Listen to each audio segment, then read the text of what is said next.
আসসালামু আলাইকুম। কাজের কথায় আসি। কাজের কথা হচ্ছে তেলের দাম বৃদ্ধি। জ্বালানি তেলের কথা বলছি। জ্বালানি তেলের দাম বৃদ্ধি এটি হচ্ছে ইরান ইরাক যুদ্ধের কারণে জ্বালানি তেলের দাম বেশি। দাম বেশি বললেও ভুল হবে, মানে তেল ওইভাবে দিচ্ছে না, যেভাবে প্রয়োজন সেইভাবে তেল দিচ্ছে না। দেখা যায় যে যেখানে পাম্প আছে, পাম্প সাধারণত হচ্ছে হাইওয়ে রোডে কিংবা শহরগুলোতে পাম্প আছে, তো সেখানে তেল নিতে গেলে 200 টাকার উপরে তেল দেয় না। তেলের দামটা তারা ঠিক রেখেছে, বাট অতিরিক্ত কোনো তেল দিচ্ছে না, 200 টাকা তেল দেবে। আর আমি এখন তো ঈদ করার জন্য বাড়ি চলে আসছি, এখানে তো কোনো পাম্প নেই। তো এখানে এসে দেখলাম 250 টাকা লিটার তেল, যা শুনতে অবাস্তব কিংবা হাস্যকর মনে হলো সত্য। 250 টাকা লিটার তেল। আপনি বা আপনারা যেখানে অবস্থান করছেন সেখানে তেলের দাম কেমন জানি না, সম্ভব হলে কমেন্টে জানাবেন। জ্বালানি তেলের দাম সম্ভব হলে কমেন্টে জানাবেন। এখন এই যে জ্বালানি তেলের দামটা বৃদ্ধি, তেল তো হচ্ছে এমনিতে কম দিচ্ছে, সেটি ঠিক আছে, যে দাম ঠিক রেখে পাম্পগুলোতে, তেলের যে পাম্প রয়েছে সেগুলোতে তেল কম দিচ্ছে পরিমাণে। কিন্তু গ্রামে গ্রামে তো আর তেলের পাম্প নেই, তো সেখানে হচ্ছে যে বোতলজাত করে তেল বিক্রি করে।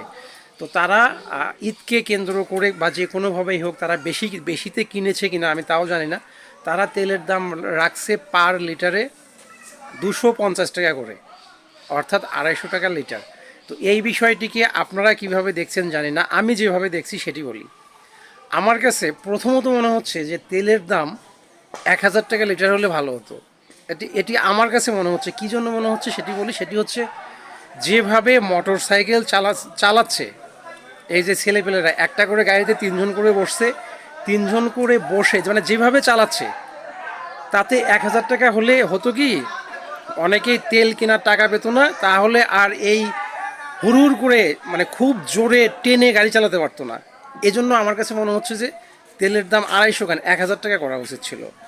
আবার অন্যদিকে মনে হচ্ছে যারা তেলের দাম 250 টাকা করেছে, এরা তো কি বলবো, যে এত বড় সিন্ডিকেট, যেটা বলার ভাষা নেই, একদম অসাধু ব্যবসায়ী এরা। এরা একেবারেই অসাধু ব্যবসায়ী।